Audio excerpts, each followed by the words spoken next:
കലത്തപ്പമാണ് ഇന്ന് ഉണ്ടാക്കുന്നത്. അരിപ്പൊടി വെച്ചിട്ട് നമുക്ക് 10 മിനിറ്റ് കൊണ്ട് ചെയ്തെടുക്കാൻ പറ്റുന്ന നല്ല സോഫ്റ്റ് ആയിട്ടുള്ള ടേസ്റ്റി ആയിട്ടുള്ള കലത്തപ്പമാണ്. നമ്മൾ അരി അരച്ചിട്ടൊക്കെ ചെയ്യുന്ന പോലെ തന്നെ നല്ല പെർഫെക്റ്റ് ആയിട്ട് തന്നെ ഉണ്ടാക്കിയെടുക്കാൻ പറ്റും. അപ്പോൾ ഇത് എങ്ങനെയാണ് ഈസി ആയിട്ട് ചെയ്യുന്നതെന്ന് നോക്കാം. ഇതിനായിട്ട് ഞാനിവിടെ 1 കപ്പ് അരിപ്പൊടി പത്തിരിപ്പൊടിയാണ് എടുത്തിട്ടുള്ളത്. അതിലേക്ക് ആദ്യം കുറച്ച് വെള്ളം ചേർത്തിട്ട് ഒന്ന് മിക്സ് ആക്കി വെക്കാം. അപ്പോൾ മിക്സിയിലേക്ക് ഇട്ടിട്ട് അടിച്ചെടുക്കുമ്പോൾ കട്ടകളില്ലാതെ വേഗത്തിൽ അടിച്ചെടുക്കാൻ പറ്റും. 1/2 കപ്പ് വെള്ളം ചേർത്തിട്ട് ഒന്ന് മിക്സ് ചെയ്ത് വെക്കാം.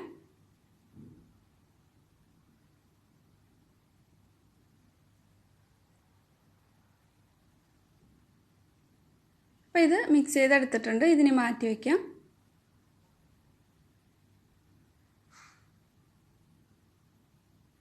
മിക്സിയുടെ ജാറിലേക്ക് ഒരു 1/2 കപ്പ് തേങ്ങ ചേർത്ത് കൊടുക്കാം. ഞാനൊരു കൈപ്പിടി നിറയും തേങ്ങ എടുത്തിട്ടുണ്ട്. 1/2 കപ്പ് തേങ്ങ ഉണ്ടാവും. ഇതിന് കുറച്ച് വെള്ളം ചേർത്തിട്ട് അടിച്ചെടുക്കണം. 1/2 കപ്പ് വെള്ളമാണ് ചേർക്കുന്നത്. വെള്ളം ചേർത്തിട്ട് നന്നായിട്ട് തന്നെ അടിച്ചെടുക്കാം. അപ്പോൾ ഇത് നല്ലപോലെ അടിച്ചെടുത്തിട്ടുണ്ട്. ഇനി ഇതിലേക്ക് നേരത്തെ മിക്സ് ചെയ്ത് വെച്ചിട്ടുള്ള ആ മാവ് ചേർത്ത് കൊടുക്കാം.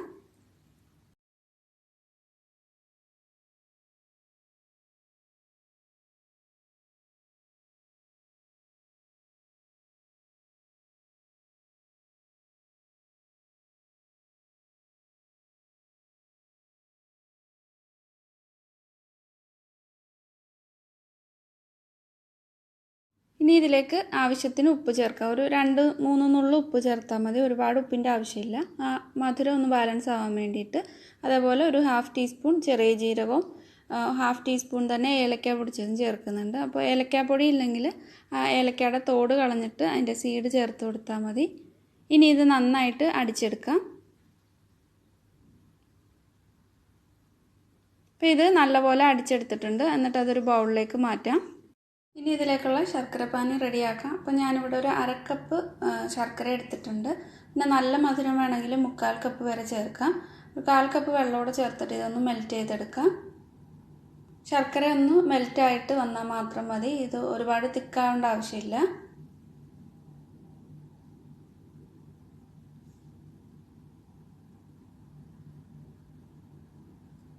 ഇതൊരു അത്യാവശ്യം മധുരത്തിലാണ് ചെയ്തിട്ടുള്ളത്. നിങ്ങൾക്ക് കൂടുതലായിട്ട് മധുരം വേണമെങ്കിൽ 1/4 കപ്പ് ശർക്കര തന്നെ എടുക്കണം.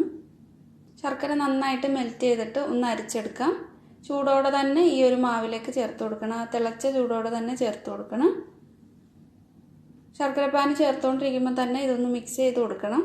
ഇല്ലെങ്കിൽ കട്ട പിടിക്കാനുള്ള ചാൻസ് ഉണ്ട്. നമ്മൾ നല്ല തിളച്ച ശർക്കരപ്പാനി ചേർക്കുമ്പോൾ മാവ് കട്ട പിടിക്കും. അതുകൊണ്ട് മിക്സ് ചെയ്ത് കൊടുത്തുകൊണ്ടേ ഇരിക്കണം.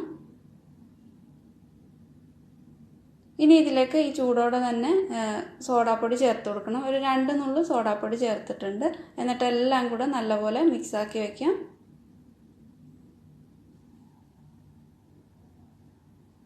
സോഡാപ്പൊടി ചേർക്കുമ്പോൾ ചൂടോടെ തന്നെ ചേർത്ത് കൊടുക്കണം. എങ്കിൽ മാത്രമേ ഒരു നല്ല രീതിയിൽ നമുക്ക് ചെയ്തെടുക്കാൻ പറ്റൂ. അപ്പോൾ ഇവിടെ ഞാനൊരു 3 ലിറ്ററിൻ്റെ കുക്കറാണ് എടുത്തിട്ടുള്ളത്. കുക്കറിലേക്ക് കുറച്ച് വെളിച്ചെണ്ണയും നെയ്യും കൂടെ മിക്സ് ചെയ്തിട്ടാണ് ചെയ്തെടുക്കുന്നത്. അപ്പോൾ നിങ്ങൾക്ക് ഏതെങ്കിലും നെയ്യ് മാത്രം മതിയെങ്കിൽ നെയ്യ് ചേർക്കാം. അല്ലെങ്കിൽ വെളിച്ചെണ്ണ മാത്രം വേണമെങ്കിലും യൂസ് ചെയ്യാം. ഇനി ഇതിലേക്ക് തേങ്ങാക്കൊത്തും കുറച്ച് ചെറിയ ഉള്ളി വട്ടത്തിൽ അരിഞ്ഞത് ഒന്ന് ഫ്രൈ ചെയ്തെടുക്കണം. അപ്പോൾ ഞാനിതിലേക്ക് ഒരു 2-3 ടേബിൾ സ്പൂൺ തേങ്ങാക്കൊത്ത് ചേർത്തിട്ടുണ്ട്. ചെറിയ ഉള്ളി വളരെ കുറച്ച് മാത്രമേ ചേർക്കുന്നുള്ളൂ. ചെറിയ ഉള്ളി കുറച്ചും കൂടെ ചേർക്കണം. നല്ലൊരു ടേസ്റ്റ് കിട്ടണമെങ്കിൽ. ഇവിടെ കൂടുതലായിട്ട് ഇഷ്ടമില്ലാത്തത് കൊണ്ടാണ് ഞാനൊരു 2 ടേബിൾ സ്പൂൺ മാത്രം ചെറിയ ഉള്ളി ചേർത്തിട്ടുള്ളത്. ഒരു 4 ടേബിൾ സ്പൂൺ 5 ടേബിൾ സ്പൂണൊക്കെ ചെറിയ ഉള്ളി അരിഞ്ഞിട്ട് ചേർത്ത് കൊടുക്കാം. ഇത് ഒരു നല്ല ബ്രൗൺ കളറായി വരുമ്പോൾ ഇതിലേക്ക് മാവ് ചേർത്ത് കൊടുക്കാം. അപ്പോൾ ഇത് നല്ലൊരു കളറായി വന്നിട്ടുണ്ട്. ഇനി ഫ്ലെയിം ഒന്ന് കൂട്ടി വെച്ചിട്ട് വേണം മാവ് ഒഴിച്ചു കൊടുക്കാനായിട്ട്. ഫ്ലെയിം കൂട്ടി വെച്ചിട്ടുണ്ട്. ഇനി ഇതിലേക്ക് മാവ് ചേർത്ത് കൊടുക്കാം. മാവ് ചേർത്ത് കൊടുത്തിട്ട് 1 മിനിറ്റോളം ആ ഫ്ലെയിമിൽ തന്നെ കൂട്ടി വെച്ചിട്ട് തന്നെ കുക്ക് ചെയ്തിട്ട് പിന്നീട് ഫ്ലെയിം ലോയ്ക്കും മീഡിയത്തിനും ഇടയിലായിട്ട് വെക്കണം. എന്നിട്ട് ഒരു 7-8 മിനിറ്റ് കുക്ക് ചെയ്തെടുക്കാം. ഒരുപാട് ഫ്ലെയിം കൂടിപ്പോകരുത്. അങ്ങനെയാകുമ്പോൾ അടിഭാഗം കരിഞ്ഞു പോകും. ഇതിലേക്ക് വെയിറ്റ് ഇടേണ്ട ആവശ്യമില്ല. അല്ലാതെ തന്നെ ഇതിൽ ആ ഒരു വിസിലിൻ്റെ ആ ഒരു ഇത് എടുത്ത് മാറ്റിയിട്ടാണ് ഇത് കുക്ക് ചെയ്യേണ്ടത്. അപ്പോൾ ഇതൊരു മീഡിയത്തിനും ലോയിലും ഇടയിലാക്കി വെക്കാം ഫ്ലെയിം. എന്നിട്ടിത് 7-8 മിനിറ്റ് കുക്ക് ചെയ്തെടുക്കാം. 7 മിനിറ്റ് ആകുമ്പോഴേക്ക് ഒന്ന് തുറന്ന് നോക്കിയാൽ മതി. അപ്പോൾ ഇതിൽ നിന്ന് നന്നായിട്ട് ആവി പുറത്തേക്ക് വരുന്നുണ്ടാവും. അപ്പോഴൊന്ന് തുറന്ന് നോക്കിയിട്ട് ചെക്ക് ചെയ്ത് നോക്കിയാൽ മതി. ഇപ്പോൾ ഒരു 7 മിനിറ്റ് കഴിഞ്ഞിട്ടുണ്ട്. നന്നായിട്ട് തന്നെ സ്റ്റീം പുറത്തേക്ക് വരുന്നുണ്ട്. ഇനി ഇത് തുറന്ന് നോക്കിയിട്ട് ചെക്ക് ചെയ്ത് നോക്കാം. ഒരു കത്തിയോ അല്ലെങ്കിൽ ഒരു സ്ക്യൂറോ വെച്ചിട്ട് ഒന്ന് ചെക്ക് ചെയ്ത് നോക്കാം. നന്നായിട്ട് തന്നെ കുക്കായിട്ടുണ്ട്. മാവൊന്നും ഒട്ടും ഒട്ടിപ്പിടിച്ചിട്ടൊന്നുമില്ല. ഇനി ഒരു 1-2 മിനിറ്റ് ഇതേപോലെ തന്നെ വെച്ചിട്ട് കുറച്ചൊന്ന് ചൂട് പൊക്കി കഴിയുമ്പോൾ സൈഡിൽ നിന്നൊക്കെ നന്നായിട്ട് ഇങ്ങനെ വിട്ട് വരും. അപ്പോൾ ഇതിൽ നിന്നും മാറ്റാം. ഇപ്പോൾ ഇത് അത്യാവശ്യം നല്ല ചൂടുണ്ട്.